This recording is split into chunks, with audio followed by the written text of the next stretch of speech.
नमस्कार. जय वाल्मिकी. जय वाल्मिकी. सर, श्याम कोळी बोलतोय नागपूरवरून. किरण कोळी सरांसोबत फोनवर बोलणं झालं. त्यांनी तुमची मुलाखत घ्यायला सांगितली होती सरकार न्यूज या चॅनलसाठी.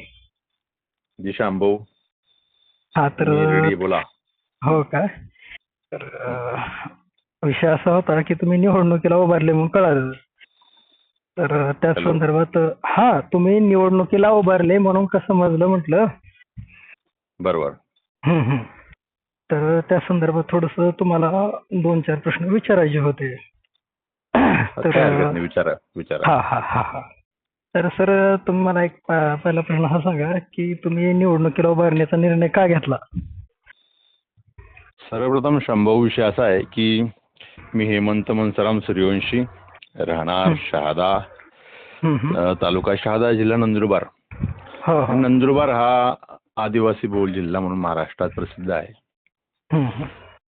इथल्या आदिवासी जेवढ्या काही जमाती आहेत त्यात मग भिल, भिल्ल, पावरा, तडवी, वडवी, पाडवी, वसावा, वसावे अशा आदिवासींच्या भरपूर जमातींसह इथं 38% गैर आदिवासी सुद्धा आहेत.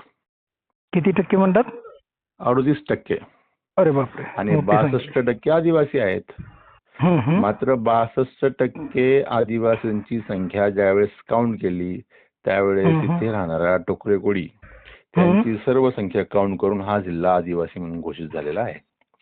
बर. याचे सर्व पुरावे आदिवासी विभागातून आपल्याला मिळू शकतात सहज, की पर्सेंटेज कोणत्या जमातीच्या आधारे हा जिल्हा आदिवासी झाला असं. हो का? आणि अशा जमाती ज्या आहेत त्या जमातींवर कोणतेही म्हणजे एकमेकांवर कोणी अन्याय करू नये, आणि हा आमच्या टोकरे कोळ्यांचा न्यायाचा लढा आहे. हा लढा शासन दरबारी व्यवस्थितपणे मांडण्याकरिता मी उमेदवारी करतोय. ही जी तुम्ही निवडणूक लढवता, ही निवडणूक लढत असताना तुम्हाला स्थानिक जे आपले समाज बांधव आहे, जे तुमची प्रामुख्याने ताकद असणार आहेत, त्यांचा प्रतिसाद कसा आहे? आता विषय असा आहे की ही जी तयारी आहे ही तयारी आजपासून नव्हे तर गेल्या 17-18 वर्षापासून कोणीतरी समाजाचा एक चेहरा पुढे यावा याकरिता प्रत्येक गावात आपली शाखा आहे. अरे वा. जेवढ्या एखाद्या सक्षम पक्षाच्या उमेदवाराकडे जे संस्थाधीश आहेत त्यांच्याकडे जेवढी यंत्रणा आहे, त्यांचे शिक्षक कामाला लागलेत, सर्व काही कामाला लागलेत, त्यापेक्षाही सक्षम यंत्रणा आपली प्रत्येक गावाचा, तो सुशिक्षित असो किंवा अशिक्षित कार्यकर्ता असो, त्याला ही स्वतःची लढाई म्हणून लढतोय. म्हणून आपली यंत्रणा खूप स्ट्रॉंग आहे. आणि सर्व गावोगावी खेडोपाडी, कारण एकूण 8 तालुके आहेत, या 8ही तालुक्यात मी अगोदर तर पक्ष मी उमेदवारी करणार होतो, मात्र पक्षाने तिकीट दिल्यानंतर 8ही तालुक्यातील मग ते दलित बांधव असोत, एससी मतं असोत, ओबीसी मतं असोत, टोकरे कोळ्यांची मतं असोत, इव्हन आदिवासी का मतं असोत, ते सर्व संपर्कात आहेत आता बऱ्यापैकी. म्हणजे विषय असा आहे की तुम्ही तिथल्या स्थानिक मोठ्या राजकीय लोकांच्या समोर निवडणूक लढवताय, म्हणजे समोरची ताकद खूप बलाढ्य आहे याची जाणीव तुम्हाला पूर्वीपासून आहे. तरी देखील या संघर्षमय लढ्यात तुम्ही स्वतःला निवडून आणू शकता, हा इतका मोठा आत्मविश्वास तुमच्याकडे आला तरी कसा? कोणाच्या जीवावर? कोणाच्या जीवावर विचारण्यापेक्षा लोकांनी लोकांसाठी केलेली, तयार केलेली लोकशाही आणि लोकांच्या जीवावर हा आत्मविश्वास आहे. कारण आता सोशल मीडिया असो, प्रत्येकाकडे मोबाईल असो, व्हॉट्सअप आहेत, सर्व मेसेजेस आणि सर्व गोष्टी लोक दररोज वाचत असतात. इथे ज्या पक्षाची ताकद सर्वात मोठी आहे, म्हणजे ज्यांचे आमदार, खासदार, जिल्हा परिषद हे एकाच परिवाराकडे आहे, अशा भारतीय जनता पार्टीच्या विरोधात सर्व आदिवासी, गैर आदिवासी नेत्यांनी एकत्र फोरम भरवला. आता कालही मुन्नादादा रावल आणि आपले अभिजित पाटील यांनी एक मोठा मेळावा भरवला. लोकांना विचारलं की बाबा तुम्ही सांगा की आम्ही कोणत्या पक्षाकडे जावं किंवा कोणत्या पक्षाला लोकांनी मत करावेत. तर लोकांनी त्यांची ओपिनियन दिलं.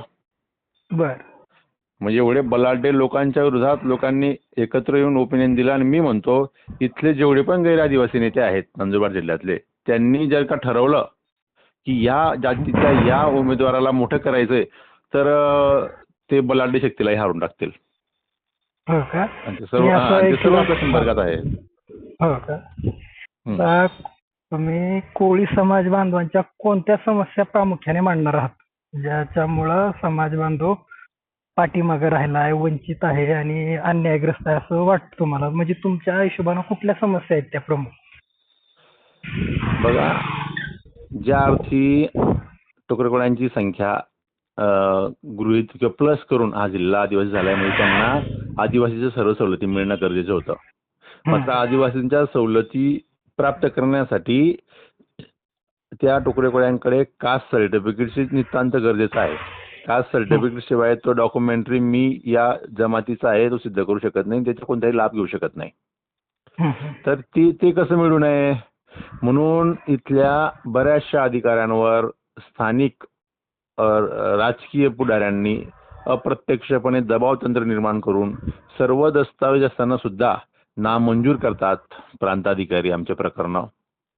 आणि त्या प्रकरणांना घेऊन आपल्याला तत्परतांनी समिती, नंतर हायकोर्ट या विविध ठिकाणी जावं लागतं. जे प्रकरण म्हणजे साधारण 302 जरी झाला तरी तो सेशन कमिट गुन्हा असतो, सेशन कोर्टात चालणारा. आणि कास्ट सर्टिफिकेटचा 1-2 कागद कमी जास्त राहिला तर त्यांना हायकोर्टात जावं लागतं. तर म्हणून आमचा मुद्दा पहिला की त्या प्रांताधिकारी लेवलचे जे काही प्रकरणं आहेत, जे नामंजूर आहेत, ते जिल्ह्यातच ते मॅटर चालवावेत यासाठी आम्ही प्रयत्न करू. त्या जिल्ह्यात अशा कायद्यात बदल घडावा यासाठी आम्ही प्रयत्न करू. आणि एखादा कागद कमी जास्त झाल्यावर कधीच जात बदलत नाहीत. आता एवढं सर्व वकिलांची टीम आपल्या म्हणजे वेगवेगळ्या जमातींची वकिलांची टीम आहे, हायकोर्टात वकील आहेत, सुप्रीम कोर्टात वकील आहेत. एवढा स्टडी, सर्व काही स्टडी असताना फक्त राजकीय प्रेशर अप्रत्यक्षपणे यामुळे हा जो अन्याय सुरू आहे म्हणून आम्ही राजकारणात आलोय. हा जो काय आपला समाज बांधव आहे ते मोठ्या संख्येने, जसं त्यात वंचित वगैरे सगळे अन्य आदिवासी बांधव देखील, या सगळ्यांनी प्रामुख्यानं तुम्हालाच निवडलं असं तुम्हाला वाटतंय का? जर वाटत असेल तर अन्य 2 आदिवासी बांधवही तिथून निवडणूक लढवत आहेत, तर त्यांच्याबद्दल तुमचं काय मत आहे? बघा साहेब, कालपर्यंत साधारण 40-45 अर्ज त्या कलेक्टर ऑफिसमधून लोकांनी घेऊन गेलेत. म्हणजे किती लोक उभे राहतील हे काही माहित नाही. त्यातल्या त्यात जर का मी आता फक्त एका जमातीपुरता मर्यादित नाही, वंचित बहुजन आघाडी या पक्षाची जी विचारधारा आहे, म्हणजे माझा समाज जर का ऑलरेडी आंबेडकरवादी विचारधारेत राहिला असता तर इथपर्यंत अन्याय सहन करण्याची वेळ आली नसती, एवढ्यात न्याय मिळाला असता. आणि म्हणून माननीय ॲडव्होकेट बाळासाहेब प्रकाश आंबेडकर साहेब यांचं नेतृत्व इथं आम्ही स्वीकारलं. आणि हा पूर्ण समाज या पक्षाच्या मागे आणि माझ्या मागे उभा आहे. त्यात एसटी समाजही पूर्णपणे शक्तीने उभा आहे. तर जे कोणी इतर आपले उभे असतील, हा बघा संविधानिक अधिकार आहे, त्यांना सर्वांना उभं राहता येईल. मात्र जर तुम्ही तुमच्या लेवलला सर्वे केला किंवा इथे खेडोपाडी आणि प्रत्येक 8 तालुक्यातील कॉन्स्टिट्यूशन मध्ये विचारलं तर तुम्हाला सहज समजेल की कोण नेमकं या विषयातली कोणाची व्यवस्थित प्लॅनिंग आहे, कोण कॅम्पेनिंग करू शकतो, कोण खर्च करू शकतो, कोण गाड्या फिरू शकतो. आणि प्रत्येक मीडिया समोर असो की विरोधकांसमोर असो ठासून आपली बाजू कोण मांडू शकतो, या व्यक्तीकडे पूर्ण समाज म्हणजे पाहतोय. आणि त्या समाजाच्या इच्छापोटी मी नोकरी सोडून राजकारणात आलोय. हो, तुमच्याबद्दल ऐकलं की समाजाला वेळ कमी देता येतो, म्हणजे समाजाला वेळ तुमच्याकडे कमी होता म्हणून तुम्ही पूर्णकालीन वेळ मिळावा म्हणून कोर्टामधली लिपिक पदाची नोकरीचा त्याग करून तुम्ही समाजसेवेचं व्रत हातात घेऊन समाजाच्या विकासासाठी तुम्ही राजकारणाच्या रिंगणात उतरला, असं तुमच्या बाबतीत समाज बांधवांमध्ये चर्चा ऐकायला मिळते. ती कितपर्यंत खरी आहे? अगदी खरी आहे. खरं तर 2010ला माझं सिलेक्शन झालं होतं आणि 2012ला मी कोर्टात नोकरीला लागलो. सातत्याने 12 वर्ष नोकरी केल्यानंतर मी 2024ला 1 जानेवारी रोजी राजीनामा ठेवला. माझा राजीनामा भरपूरसे समाज कार्यकर्ते नाराज झाले होते की भाऊ तुम्ही राजीनामा देऊ नका, तुम्ही आजही समाजकार्यात सक्रिय आहेत. म्हणजे ज्या अर्थी आपण धुळ्याहून मुंबईपर्यंत पदयात्रा काढली होती, त्या पदयात्रेच्या शहाणाभाऊ सोनवणेच्या नेतृत्वात त्यांचं ते पूर्ण नियोजन जे होतं, कसे पोस्टर, कसे बॅनर, कोणाचे कसे फोटो असले पाहिजे, कोणते मुद्दे असले पाहिजे, त्याच्या निधी कसा उभारला गेला पाहिजे, प्रत्येक गावात पोहोचून त्या कार्यकर्त्यांपर्यंत कसा निरोप जाईल, गाड्यांची व्यवस्था कशी होईल, कसे धुळ्यापर्यंत येतील, पायी चालणारे कोण राहतील, जेवणाची व्यवस्था त्यांची कशी राहील, असा सर्व प्लॅनिंग कमिशन मध्ये मी होतो स्वतः. नोकरीला असताना मी पायी पायी गेलो. मेड्यासमोर बाईटही दिल्या आहेत, माझ्या बाईट आहेत. तर मी कुठेतरी मी म्हणजे समाजाच्या न्यायाच्या युद्धामध्ये मी कोर्टाच्या माझ्या म्हणजे नोकरीला म्हणजे नोकरीवर तिथेही मी न्याय केला पाहिजे माझ्या नोकरीशी. आणि कुठेतरी एका ठिकाणी अन्याय होत होता माझ्याने, म्हणजे वेळ न दिला जात होता. तर त्यापेक्षा मग मी समाजाचं काम निवडलं आणि नोकरीला राजीनामा दिला. खूप स्तुती करण्यासारखी गोष्ट आहे, कारण की हा निर्णय इतका मोठा कठोर सहसा तर कोणी घेणं शक्य नाही. या बाबतीत मी बरं वाटलं ते ऐकून. आता जे काय तुम्ही जे सर्व उमेदवार तिथे उभे आहात त्या सर्व उमेदवाराचं एकत्रीकरण करून त्यांच्या मनातल्या शंका असोत किंवा त्यांच्या उभारण्याचे जे जे काही मुद्दे असेल ते सर्व मुद्दे एकत्रित करून तुम्ही आपापसात ठरवून एकच उमेदवार करू शकता का, जेणेकरून बाकीच्या अन्य उमेदवारांनी आपले त्यांनी फॉर्म माघारी घेतील याच्यासाठी काय प्रयत्न करणार आहात का? हे बघा, आपण ही उमेदवारी पक्ष असो का अपक्ष असो जाहीर करण्यापूर्वी शहादा सिटी इथं मीटिंग झाली. आपण सर्व उमेदवारांना कॉल केला, पूर्ण 8 तालुक्यातील समाज बांधवांना कॉल केला. बऱ्यापैकी लोक आलेत, पण त्या ठिकाणी उमेदवार म्हणून मी एकटा हजर होतो. त्यानंतर शिरपूरला मीटिंग झाली. शिरपूर आघाडी म्हणून गाव आहे, तिथेही आपण सर्वांना बोलवलं. त्या ठिकाणी आनंद सुकलाल असोत, दीपक सिरसाट, मी स्वतः हेमंत सूर्यवंशी आणि दिनेश बोकोडी असे सर्व उमेदवार उभे होते. समाजाने सर्वांना प्रश्न केलेत वेगवेगळे की प्लॅनिंग काय आहे तुमची, तर तुम्ही समाजाव्यतिरिक्त इतर समाजाचं 12 बलुतेदारांचं बहुजनांचं मत मागण्यासाठी तुमच्याकडे काय प्लॅनिंग आहे. तर ती प्लॅनिंग माझी प्लॅनिंग ऐकून आणि लोकांचे आपले बाकी उमेदवारांची प्लॅनिंग सर्व ऐकल्यानंतर समाजाने मला पाठिंबा दिला. अच्छा, हे मोठ्या मंथनातून प्रामुख्यानं बहुमतानं तुमची निवड झाली होती. आणि असे एकाच जमातीतून 3-3, 4-4 जर उमेदवार उभारले तर अशानं आपल्याच जमातीच्या मतामध्ये फूट होते. हे तुम्हा तिघालाही चांगल्यानं माहिती असताना देखील असे निर्णय घेता म्हणजे तुमची अंतर्गतच ही होडाचोड आहे असं म्हणता येईल का? बघा, त्याच्यानंतर नंदुरबारला मीटिंग झाली, शेवटची मीटिंग, की बाबा जो उमेदवार हजर राहील, जो आपलं प्लॅनिंग सांगेल. आणि माझं आजही म्हणजे पक्षाचा उमेदवार असल्यामुळे मला काही गोष्टी खरंच बोलता येणार नाहीत, परंतु माझ्या मनात आजही तेच आहे, एक समाजाला वाहून घेण्याच्या मानसिकतेने, की बाबा माझ्यापेक्षा अजून कोणी सक्षम असेल तर अशा उमेदवाराच्या पाठीमागे मी माझे पैसे, माझा वेळ, त्याचा प्रचार मी स्वतः करेल. तर त्यांनी फक्त समोर येऊन सांगावं की समाजाची बाजू मी अशा पद्धतीने मांडेन की समाजाचा माझा असा स्टडी आहे आणि समाजाव्यतिरिक्त मी कशा पद्धतीने इतर समाजाचं मत प्राप्त करू शकतो. एक उदाहरण म्हणून सांगू का, की ब्राह्मण समाज म्हणजे 12 बलुतेदार असो किंवा भारतात ब्राह्मणांना लोक हे मानतात किंवा वरिष्ठ समाज आहे, बरोबर. ब्राह्मणाने कोळ्यांना मत का करावेत, काय वाटतं तुम्हाला? किंवा ब्राह्मण समाज मोस्टली कोणत्या पक्षाला मतदान करतो? तसं तर त्यांच्यावरती शिक्का पडलेला की भारतीय जनता पार्टीशी प्रामाणिक आहेत. ते बीजेपीला त्यांनी मतदान करतात ते, बरोबर. किंवा ब्राह्मण समाजाची संख्या आजकाल दिवसेंदिवस वाढत चालली आहे. तर नाही, ब्राह्मण समाज हा बीजेपीचा पक्का वोटर आहे अशी मानसिकता आहे मोठ्या पर्सेंटेज मध्ये. तर इथे स्थानिक नंदुरबार कॉन्स्टिट्यूशन मध्ये, नंदुरबार लोकसभेमध्ये आणि नंदुरबारच्या म्हणजे बऱ्याचशा लोकांना अजूनपर्यंत माहित नव्हतं की टोकरे कोळी हा एसटी म्हणून अर्ज करू शकतो. मला आज भरपूरशे समाजाचे अध्यक्ष मिळालेत. त्यात ब्राह्मण समाजाच्या अध्यक्षांशी बोलताना मी काही गोष्टी अधोरेखित करू सांगतो, की जात पडताळणी समितीमध्ये एखाद्या कोळ्याचं प्रकरण नामंजूर ज्यावेळेस केलं जातं ना, त्यावेळेस त्याची स्क्रुटिनी कमिटी काहीतरी प्रश्न विचारते त्यांना, की बाबा तुमच्या जन्म झाल्यानंतर तुमच्या काय कशा पद्धती आहेत, किंवा मरण झाल्यानंतर तुम्ही मयतीचा कार्यक्रम तुमचा कसा असतो, लग्नाचा कार्यक्रम कसा असतो तुमचा, चालीरीती परंपरा. तर त्यात विचारतात ते आपल्या लोकांना की बाबा तुम्ही ब्राह्मण लावून लग्न करता का? तर आपल्या लोकांनी सांगितलं की हो आम्ही ब्राह्मण लावून लग्न करतो, आम्हाला ब्राह्मण, न्हावी असं सर्व समाजासारखं आम्ही लग्न लावतो. हम्म. तर मग तुम्ही खोटे आहात. अशा पद्धतीने आणि तुमचं नामंजूर प्रकरण.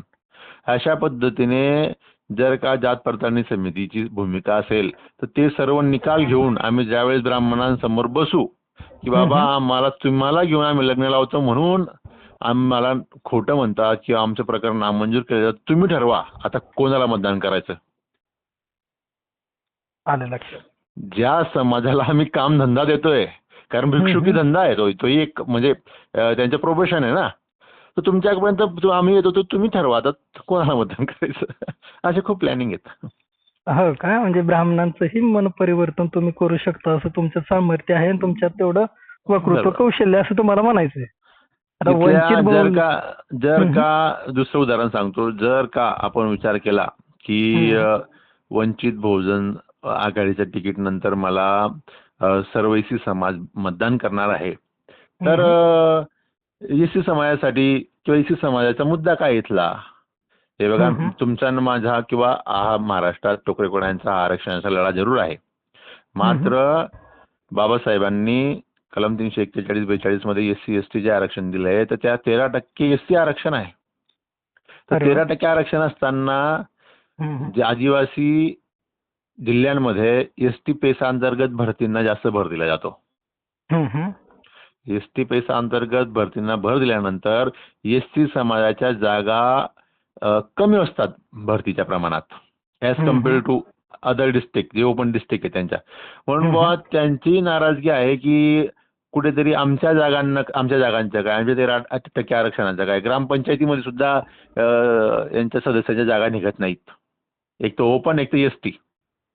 अशा पद्धतीने आता ही नवीन फिरती रचना लावली ना यांनी निवडणुकांची.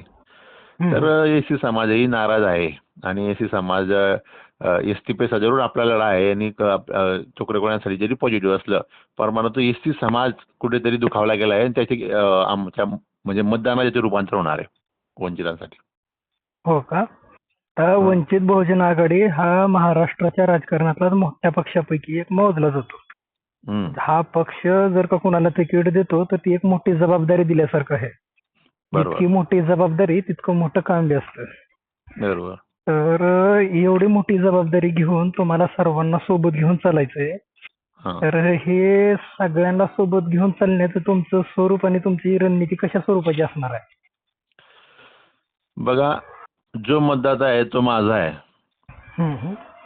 निवडून येणं, देणं किंवा पाडून टाकणं याचा पूर्ण सर्वस्वी अधिकार मतदात्यांना आहे.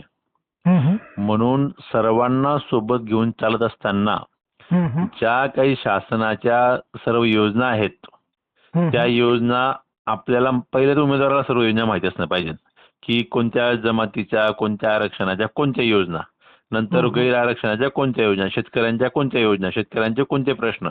ज्या अर्थी इथे तापी नदीवर सारंगखेडा प्रकाशा बॅरेज जरूर बांधलं गेलं, मात्र त्या तापी नदीचं पाणी शेतकऱ्यांच्या शेतापर्यंत पोहोचवलं नाही. ही सरकार असफल आहे त्या गोष्टीमध्ये. तर त्या गोष्टी अशा भरपूर काही आहेत की नदीजोड प्रकल्प आहे, शेतकऱ्यांचे प्रश्न आहेत. तिथं स्थानिक जो आदिवासी आहे आजही म्हणजे इथल्या खासदारांना दिल्लीत बसून सांगावं लागतं की समस्येला हातात घेऊन समाज बांधव तसेच अन्य मतदारांना तुम्ही सोबत घेणार आहात, त्यांच्या समस्या तुमच्या करणार आहात, त्याच्यामुळं मतदार तुमच्या सोबत येईल असं तुम्हाला ठाम विश्वास आहे. आता नंदुरबार मध्ये स्थानिक राजकर्ते हे खूप मोठे राहिलेले आहेत पूर्वीपासूनच. बरोबर. त्या आर्थिक दृष्ट्या वगैरे सक्षम आहेत. मग त्यांच्याशी संघर्ष करत असताना तुम्हाला आर्थिकतेची बी गरज पडणार आहे. बरोबर. तर तुम्ही तुमचं आर्थिक बळ कसं निर्माण करणार आहात? तुम्हाला काही समाज बांधवातून वर्गणी वगैरे असं काही येणार आहे का की तुम्ही तसं तेवढं सक्षम आहात? पहिला विषय असा आहे की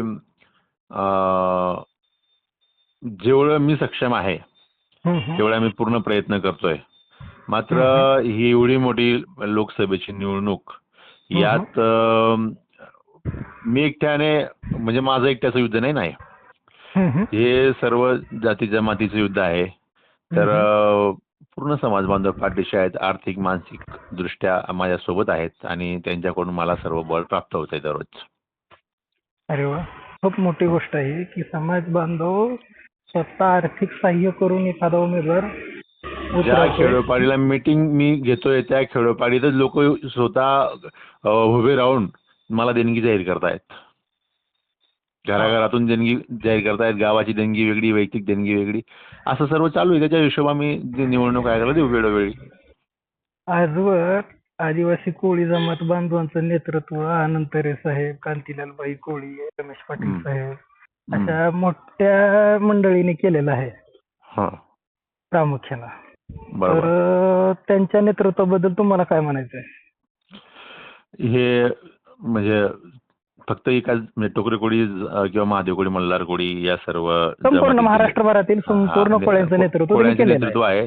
त्याबद्दल मला आदर आहे त्यांच्याबद्दल. त्यांच्या कामाबद्दल त्यांनी वेळोवेळी नक्कीच आपल्या परीने कामं केली आहेत. मात्र दुःखाची काही गोष्ट अशी आहे की ज्या काही दरम्यानच्या काळात गायकवाड समिती असो, हरदास कमिटी असो, त्या ज्या कमिटी तयार झाल्यात आणि त्या कमिट्यांनंतर त्यांचा जो अहवाल तयार झाला त्या अहवालावर नेमक्या सह्या कोणाच्या आणि त्या अहवालानंतर रिओपनिंग, व्हॅलिडिटी रिओपनिंगचा जी आर येतो, वेगवेगळे जे संशोधन केले जातात ते जी आर कोणाच्या पथ्यावर आहेत आणि याला जबाबदार कोण आहेत. म्हणजे माझा सन्मान जरूर आहे, मात्र माझ्या जमातीच्या किंवा नागरिकांचं नुकसान होत असताना आम्ही डोळे लावून सह्या करतो का कमिट्यांच्या याच्यावर अहवालावर? तर म्हणून माझा वैयक्तिक राग कोणावर नाही, मात्र जिथं समाजाचं हित असेल, जो नेता या जाती जमातीच्या हितासाठी लढेल आम्ही त्याच्या पाठीशी उभे राहू. मात्र ज्या नेत्यांमुळे नुकसान होत असेल तर मला म्हणजे दिलगिरी व्यक्त करतो की मी अशा नेत्यांमागे मी आणि माझा समाज उभा राहणार नाही.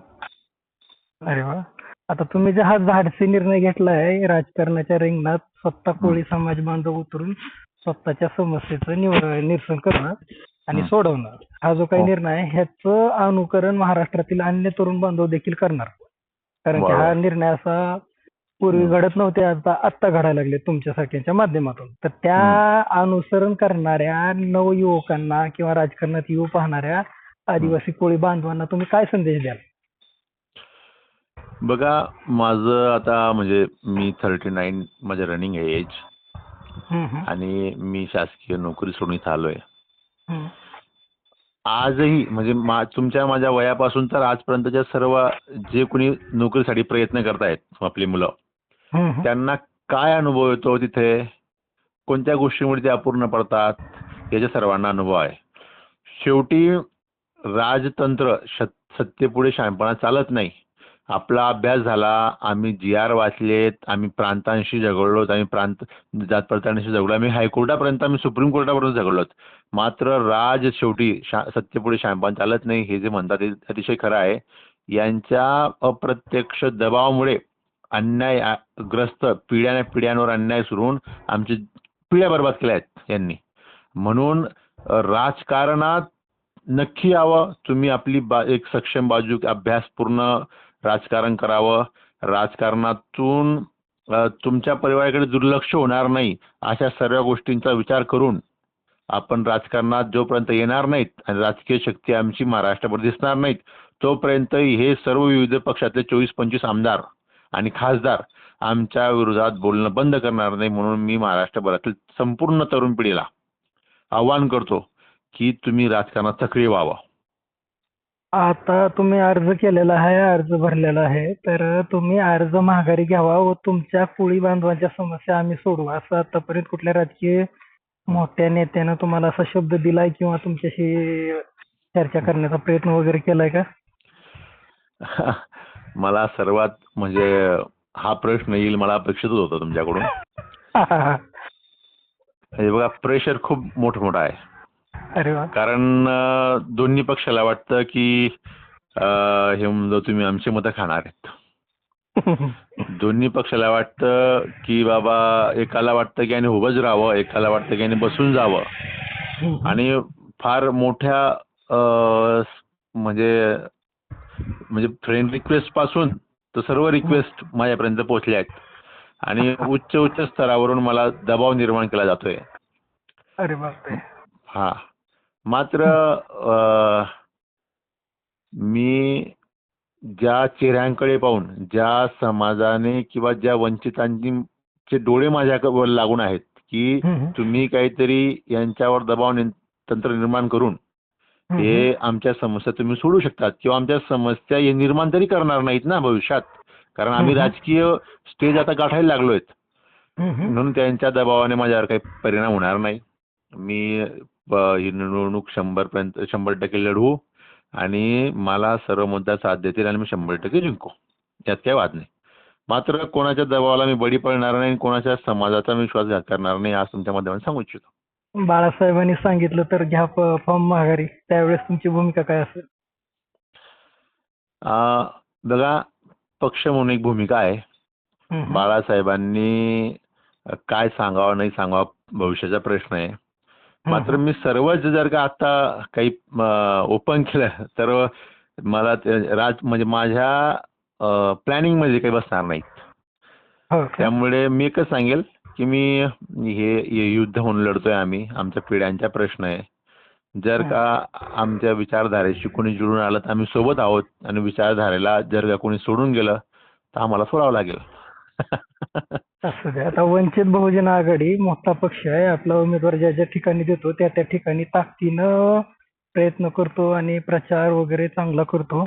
तर ह्यासाठी वंचित बहुजन आघाडीने तुमच्यासाठी कुठल्या प्लॅनिंग आखलेत? बाळासाहेब स्वतः एखादी सभा वगैरे घेणार आहे? खरं तर इथली जिल्हा कमिटी, वंचित बहुजन आघाडी, युवा कमिटी, ग्रामपंचायत पर्यंत असलेल्या शाखा, या सर्वांशी आमची चर्चा झाली आणि बाळासाहेब स्वतः अकोल्यातून खासदारकीसाठी उभे आहेत. तर व्हर्च्युअल किंवा ऑनलाईन सभा घेता आली तर तो एक प्रयत्न आहे. बाळासाहेब जर आले तर इथे 100% परिवर्तन घडणार आहे. आम्ही बाळासाहेबांना रिक्वेस्ट करणार आहोत. काही आर्थिक जिल्हाध्यक्षांची चर्चाही झाली आहे. जे जे भविष्यात बाळासाहेब निर्णय घेतील तर त्यांनी यावं अशी आमची अपेक्षा आहे. आता तुमचा प्रचार तर चालू झाला असेल. बरोबर. तर संपूर्ण गाव खेडोपाड्यात प्रत्येक गावात शेवटच्या माणसापर्यंत तुम्ही पोहोचण्याचा प्रयत्न करताय की आता फक्त प्रमुखच गावांना भेटी देताय?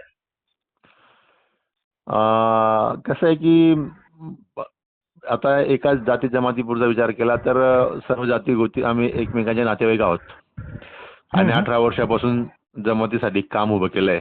त्याच्यामुळे नाव जरी त्यांच्यापर्यंत पोहोचलं तरी ते 100% ते मतदान घरातलं मतदान आहे.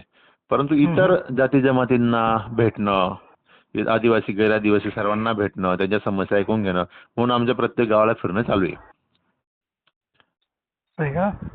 खूप बरं वाटलं की तुम्ही आदिवासी कोळी जमात बांधवातून येता आणि वंचित बहुजन आघाडी सारख्या मोठ्या पक्षातून तुम्ही तिकीट मिळवलं आणि उपेक्षित घटकांना न्याय देण्यासाठी तुम्ही राजकारणात आला, तेही स्वतःच्या नोकरीचा त्याग करून.